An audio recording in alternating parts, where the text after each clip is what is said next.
Achewillow. Chapter 2. The Road to Achewillow. I don't like strangers. I know, everyone says that, or at least every introvert I know says that, but I mean it more in the sense that I'm scared out of my wits when I meet new people. Not that I have any more reason to be than anyone else. At 5 feet 5 inches, I'm technically above the average height for a woman. I spend my days cutting meat and kneading dough, so my upper body strength is rather remarkable. Most importantly, though, I'm average and boring looking. I don't look like I have anything to steal, and I'm almost invisible in a crowd. Brown-haired, sun-deprived skinned young adults are a dime a dozen. But the same thing that makes me hard to pick out in a crowd makes it easy to dispose of my remains. Being unremarkable cuts both ways, I suppose. Which is why I'm showing up to meet my lift with an 8-inch fillet knife in my purse. Honestly, I'm more liable to hurt myself while fishing around for my keys than I am at successfully defending myself from an attacker, but it makes me feel safe to know that I have it there. What I should have been worried about, though, was my promise to pay for gas. The guy said he had deliveries in Achewillow. I assumed he had an SUV or maybe a minivan. Instead, the only thing I find in the parking lot at Place Versailles is an enormous 18-wheeler. I hold out hope for a moment that the SUV is behind the huge truck, but the guy standing next to the cab immediately starts to wave in my direction the moment I turn the corner. He's huge, a solid 6 feet 4 inches with broad shoulders and a construction worker's build. Not so much athletic as raw power. He's waving his arm in the air with the exuberance of a child at a parade. I'm tempted to abort, turn around, and leave. I can't afford to fill up a truck that size. Though that will hardly matter if I end up a dead body on the side of a forgotten Quebec backroad. The whole thing was a bad idea. There's a reason all those other presumed relatives passed on inheriting the cafe. And even if I want to be pig-headed enough to find out what it is, I don't have to take a ride from what may very well be a serial killer, or at the very least a complete weirdo. Even from this distance, I can see the goofy smile on his face, grinning white teeth that stand out against his dark brown skin. He looks so goddamn happy to see me, I can't bring myself to just turn tail and run. Can I? By the time I've pondered if I should get any closer at all, I'm already within 12 feet of the cab. The truck is even bigger up close. How much gas does one of these things consume? 2, 3 gallons a kilometer? It looks a well-maintained machine, though. The trailer, though generic enough, is clean and rust-free, which is a feat considering the weather up here. It doesn't have any markings or brands, so I assume the driver's a freelancer or something. The cab is tomato red and looks a little aged. Also clean, but without any of the modern design notes more recent trucks have. No rounded edges or streamlined headlights.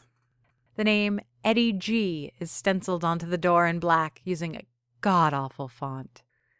"Baking Mim?" he asks in a thick, deep voice. He could narrate horror movies with that voice. "Just Miriam is fine. Eddie G?" He laughs at the way I ask about the name. At least his laugh is honest and friendly, in line with his exuberant wave. He laughs deep and from the back of the throat, eyes closed and chin raised high. "The G is for Gulliver, but that's my middle name. Eddie stands for Edmund, but I hate the way that sounds. You ready to go?" About that. I take another look at the size of the truck. I don't know how much it costs to fill that thing up, but wouldn't I be better off just renting a car at that point? He laughs again like it's the silliest thing. The way he tilts his whole head back when he laughs makes it look like the clouds are in on the joke. I know I'm not. "Don't worry, Miriam," he reassures me, saying my name like he's tasting a new flavor for the first time. "You won't need to fill up the truck. Just me when we stop for breakfast, okay?" I nod, but I'm also thinking that with his size, it may not be that much of a bargain after all. Either way, at this point, it's too late to turn around. maybe the trip won't bankrupt me after all, which leaves only the possibility that I'm going to get murdered. Gulliver ends up eating just about as much as I assumed he would. 4 eggs, 5 strips of bacon, 2 sausages and a slice of ham, some beans, 4 slices of toasted bread with copious amounts of butter and jam, and a mountain of hash browns. Thankfully, the truck stop we drop by once we leave the Montreal greater metropolitan area is as cheap as it gets. I can get away paying for both meals with a $20 bill. It's the exact kind of place I expect and dread the Achewillow Cafe will be like. Busy, noisy, and more like a factory than a restaurant. The coffee is damn good because everything else is on the same level of mediocre. Not that the eggs and bacon are bad, but they lack flair or imagination. There's no magic here. Just a place to pack in calories while reading the newspaper. They still have actual newspapers here. Or make small talk with the waitresses. My driver has no small talk to offer, too busy shoveling breakfast into his mouth. We both stand out from the crowd. I'm the only woman not shuttling dishes, food, and coffee, while he's the only man who isn't a taciturn grump. Once back on the road, I'm tempted to ask Gulliver about Achewillow. Maybe he's even been to the cafe. It would be nice to have some reassurance that it's not the kind of place with bottomless cups of black coffee and all-you-can-eat baked beans. But what if it is? I feel better remaining ignorant rather than having to go the 2-hour drive knowing I've already wasted my time. Instead, I fall back on the most inane of platitudes.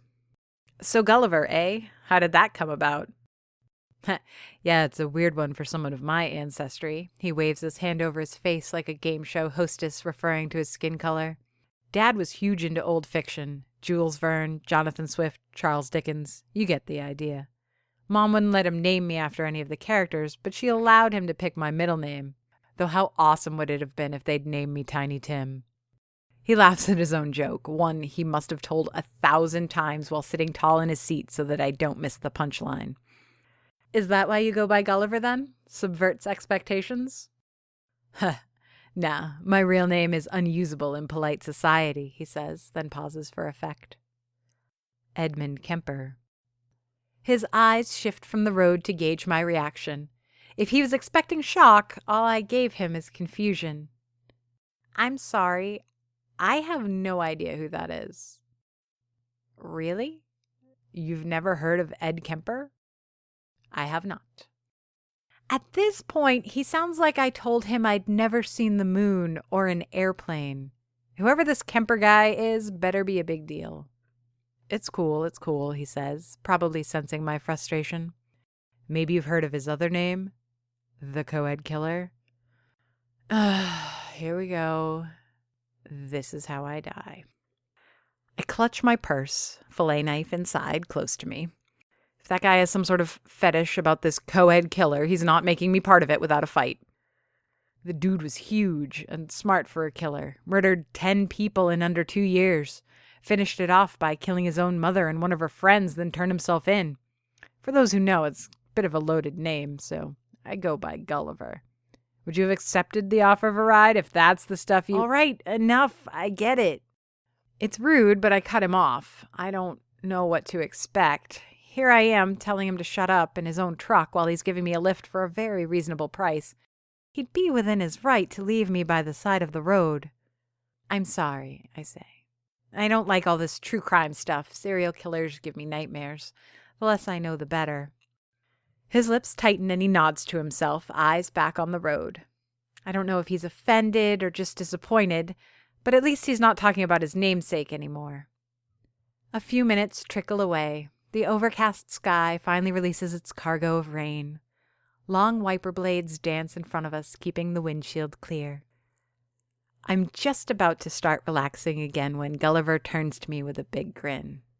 So, have you heard about the bodies in Achewillow?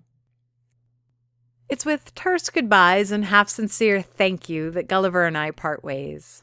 With all the anxiety of talking serial killers and murders, I forgot to tell him where I needed to be dropped off. Not that there was any chance I'd get door-to-door service in his enormous truck. The weather was fine for the last leg of the trip. Rain clouds were quick to disperse, only to reveal another cloud, a magnificent white cumulus, enormous and bright in the midday sun. It remained in the sky during the last bit of the drive, floating over Achewillow once we got there. The town is larger than I expected it to be. Not by much, but it's certainly bigger than the forgotten crossroads I had first imagined. Well, I wouldn't call the place bustling. It certainly doesn't lack for life. Across the street from me, lined up in a neat procession, I spot a group of 6 people wearing pure white robes, their long hair neatly braided. They look like they're either from a theater group or a cult, though, from my experience with the former, there's not much difference with the latter. Other locals nod and smile at them as they pass by, so whatever they are, they can't be that bad. I walk by a few signs for raccoon crossings, which is amusing as I've never seen any like them before, even on Mount Royal in Montreal, where there's a teeming population of the animals. I guess people in Achewillow are just really worried about running over raccoons. Closer to the middle of town, there are 2 lines painted across the street, on the sidewalk, and even on the sides of buildings. One is a sun-bleached red and the other a weathered blue, and they appear to bisect the whole of Achewillow. The lines even cross a park. There, the paint is replaced with inlaid stones, terracotta replacing red paint and cool slate instead of blue. The park itself is an oddity. It's not too big and not too small, but it's built in a concentric design that centers around a large tree stump. The stump is framed by a stone dais and a circle of bushes. The stone lines split to go around the bushes, creating their own circle. At each end of the delineation is planted a tall flagpole. On the blue side, a proud American flag billows in the wind. On the red side, a majestic Canadian flag waves across the sky. Considering the logo for the municipality of Achewillow is a strange stylized tree, I assume that this has some sort of local significance. I'm more intrigued by the explicit national divide that splits downtown. Gulliver had explained how Achewillow sat on the border between the United States and Canada, but I never expected that he meant it so literally. There are plenty of cities and towns that sit on the border, but I'd never heard of any place where one country ended and the other began without interrupting the city's layout. Looking like a fool, I allowed myself to walk up to the line and take a step into U.S. territory, then step back into Canada. Going back and forth like that must have occupied me for a solid minute before the novelty wore off, or before I realized I was procrastinating. Just across the street from the park, a large church with one steeple in the United States and the other in Canada looms large over the trees. No doubt, Achewillow is an odd duck of a town. From the old man on the corner of the street holding a sign that read, "Don't worry, the end is still a while," to a street vendor selling butterflies but calling them fairy wings. It seems that everywhere the eye lands, more strangeness awaits. The offices of Helen Edna, Notary Public, are across the street and a little ways down from the church. The building and sign announcing it stands out by how normal it looks. Not that I expected many eccentricities from a notary. I have some pretty strong prejudice against paper pushers, but my short stroll through downtown had opened my mind to more interesting possibilities. Unfortunately, Helen Edna is just as boring as her offices suggest she might be. Even the supercharged and overactive air conditioning seems there only to make her own coldness more manifest. "Ah, there it is," she says, pointing to a line in the paperwork I'd brought with me. "You can't sell the property." "Which one?" She looks at me like I'm some kind of moron who can't figure out that fire is warm and water is wet. "The cafe," she explains, putting slow emphasis on each word. "Aren't there 2 cafes?" I snatch the papers back from her, flipping to the page itemizing the real estate in the inheritance. There, 1 property, land and immovable, in Canada, and another in the U.S. My sense of victory is short-lived. Helen Edna frowns at me in a way that reminds me of a concerned mother, but instead of a skinned knee, it's my intellect she's worried about. That's 1 property. I stare back. Like a dunce, spend far too long unable to figure out the obvious before it hits me. "It's on the National Divide?" "Yes," she says, still impatient with me. "So whatever's built on the line can't be sold ever?" That doesn't make sense. What if I sell it as if it were two properties? You can't do that. First of all, Doris made it clear that the property can't be sold. And besides, even if you were to go around a dead woman's wishes, there are technicalities to consider. I start to get impatient, and it shows. I frown and drum my fingers on her desk, leaning forward as I do so. If I can't sell the property, I need a concrete reason why, and not just vagaries that lead to more questions instead of answers. Maybe I could show you in person, she offers with a large helping of condescendence. I don't know if it's my lack of tolerance for the red tape laws and rules or my apparent lack of emotion at the passing of my great-grandaunt Doris, but Helen Edna is visibly irritated with me. Which is fair because I'm terribly annoyed with her. Looking down on me from her perfect little glass desk and her gray walls with diplomas, and that perfect fern in the corner between the window and the black file cabinet. I'm a goddess in an apron. I'm thunder and wind with a mixer and icing sugar. I bake macarons that make grown men weep. So what if I don't get real estate? Cut me some slack, lady. I can only be breathtaking at so many things at once.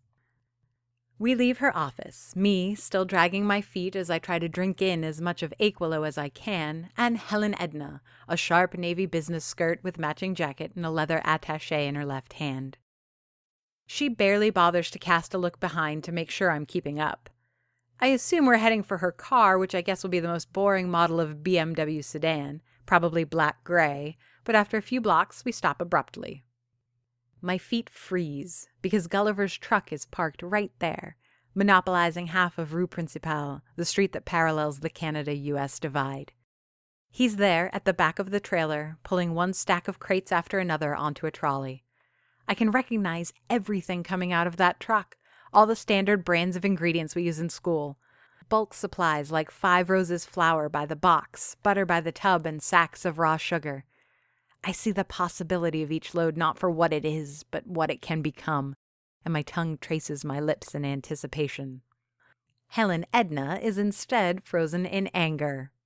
Kemper, what the hell do you think you're doing?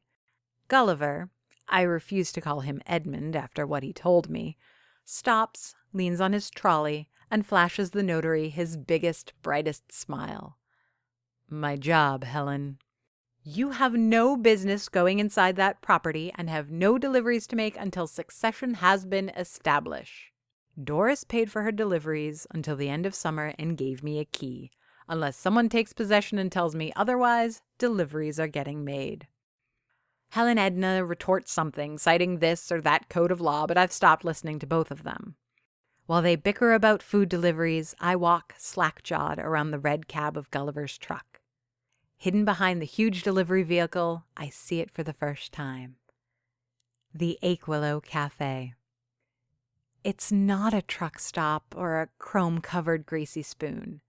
No one here serves poutine or a quick burger and a shake. Adjectives take to the arena and battle out with only the true champion able to accurately describe the cafe. Is it quaint or elegant? Refined or rustic? Whatever it is, I can't escape how charmed I am with the place. Stepping between stacks of boxes, I tiptoe across the threshold. Sunlight is pouring in through windows set on the side wall and across from the food counter. Dust particles dance in the white, warm beams. Neatly aligned tables with matching chairs flipped over their top line the edges of the dining area. The walls are painted a rich cream color and decorated with wood moldings the color of baguettes. The upholstery on all the furniture is a dark pumpernickel, while the frame of the chairs and tables in shades of rye. The only hues not borrowed from baked goods is a soft, muted green, like that of a weeping willow's leaf at the height of summer. The argument and sounds from the street all fade away. I walk amongst the tables like I'm navigating a dinner party, no set destination, and trying not to touch anything. For a moment, I indulge in running my index finger over the surface of the food counter. Dust lifts in its wake. I notice cobwebs around the cash machine, and every glass in the display cabinet at the back is gray and dull. Every last bit of food was taken from the Achewillow Cafe when Doris passed, it seems, but no other maintenance has been done since. Although everything is in otherwise pristine condition, the place looks gutted. What's a coffee shop without food? Might as well have ripped out its soul. I stroll the grounds as if I own the place. And really, don't I? Admiring the rural yet sophisticated charm. Around the counter are the doors to the kitchen, and on the floor, about a half an inch thick each, I find the red and blue lines that split Achewillow between two countries. These lines continue into the cooking area, splitting it in 2 even halves. It's a decent kitchen, stocked with all the appliances and utensils a baker could desire. Lined up next to the wall are box after box of goods and ingredients, all the things Gulliver has been delivering while Doris enjoys her final rest. The paradox doesn't escape me that they threw out all the made food only to replace it with vast quantities of everything necessary to make more. The Achewillow's soul isn't gone, it's just waiting to be reborn. It's not a world-class restaurant. You can't fit a whole kitchen staff with sauce boys and sous chefs and waiters and a sommelier in here. No one is flying from a New York culinary magazine to do an in-depth report on the Achewillow. Franchises and sister locations won't be popping up all over North America either. This place is unique, and in a way, it's wonderful. But it's not for me. It'll certainly fetch a good price, and it's intimidating to try and find a buyer for it, but being here now, I can see the potential. Maybe that's why the others up the line of succession didn't want to be bothered. None of them took the time to visit, so they could never appreciate what the Achewillow is truly worth. I trace my steps back to the entrance, the heavy shadow of Gulliver's truck obscuring the light from that side of the cafe. Numbers based on nothing race through my mind as I reevaluate how much I can get for the place. So it's not 2 separate properties as I had imagined, but the quality and location may very well make up for that. For the first time in forever, I feel my spirits lifting. This isn't going to be that hard to sell at all. I just need to get over the hurdle of whatever last wish Doris Dufour shoehorned into her will, and everything should be easy as pie. Take that, Chef Gagnon. I'll just go to a better school. I'm about to step outside, where hopefully Helen and Gulliver have settled their differences, when a stack of mail piled atop a table catches my eye. Normally, I'm not much for print media, but let's be honest. Who can ignore the word murder written in bold capitals across a headline? Especially with the sort of conversations I'd been having in the last 12 hours. The newspaper is the Achewillow Tribune, and judging by the price in US dollars, I suppose it must be from the southern side of the border. With a side glance, I read the first few lines of the article. Fortunately, the lead is barely buried in a shallow paragraph. A 3rd corpse has been discovered in Achewillow last night. The grisly discovery was made near the corner of Stonebrick and Elm by a resident of a nearby apartment complex. Like the other victims, the body was that of a young woman, and her corpse was equally abused by her murderer. The Quebec Provincial Police, under whose jurisdiction these crimes fall, refused to release any further details, but locals report that the victim was found missing most of her abdominal organs. There are currently no suspects in these crimes, but Lieutenant Julien Lamour warns the population to be wary of strangers and for young women to avoid traveling alone after sundown. I knew I saw a resemblance. I damn near jump out of my skin. Gulliver's deep voice cuts through the silence and my concentration like a hot knife through ice cream. How does a man so large hide so well in plain sight? I'll blame my own distracted mind for now, but there's something eerie about a 6'4" monster being able to move so quietly. Resemblance? I ask, struggling to maintain my composure. With Doris, he says, tilting his head as if to get a better look. It's the crow's feet. You both have them when you squint. She had them when she was laughing, which was pretty much all the time. You have them when you worry or when you're thinking, like now. Crow's feet? Like wrinkles? How dare he? Yeah, well, a lot of people have crow's feet, especially at Doris's age, I imagine. I try to go around him, but he casually blocks my path. His mouth is open in a smile, and he's looking up at the ceiling, searching for what to say next as if it were carved into the crown moldings. No. It's not just that. It's the whole package. The attitude. You're like the bitter, dark-haired version of Doris. I am right, though. You're related? I don't want to answer. Not for any other reason than that as long as he's blocking my path, my only means of egress, I don't want to give him anything. Where's Helen? I ask, suddenly noticing her absence. She said there were some papers she'd forgotten at her office. That does not ring true at all. If anything, Helen Edna, Notary Public, is too organized. It's difficult to imagine her leaving behind documents when all she wanted to do was explain some details about property division. I need to pass, I say, trying to keep the fear from my voice, but he doesn't seem to even hear my words. I should have figured it out sooner, he slaps his head theatrically. Dufour. Ha! I just never really called Doris by that name. Slipped my mind completely. Of course you're related. Granddaughter? Great-granddaughter? I don't want to have this or any other conversation with Edmund Gulliver Kemper right now. My hand feels around the height of my hip, grasping for my purse. My fillet knife. All I need to do is reach in and take it. Maybe it'll be enough to scare him off. Or maybe he'll grab my arm and snap my wrist, drag me into the kitchen, and eviscerate me with my own weapon. There's a veritable cornucopia of unpleasant resolutions to this situation. Great-grandniece, I hear myself mutter, each word a struggle to get out. Oh, I see. None of the other Dufours wanted the place? Their loss, if you ask me. His dark brown eyes linger on me for a few moments, each second a second too much. I can feel him evaluating me, doing the strange social accounting necessary to decide in what category a stranger fits. You look like a cook, too. You're going to do a great job with the place, I know it. He takes a step forward. I take one back.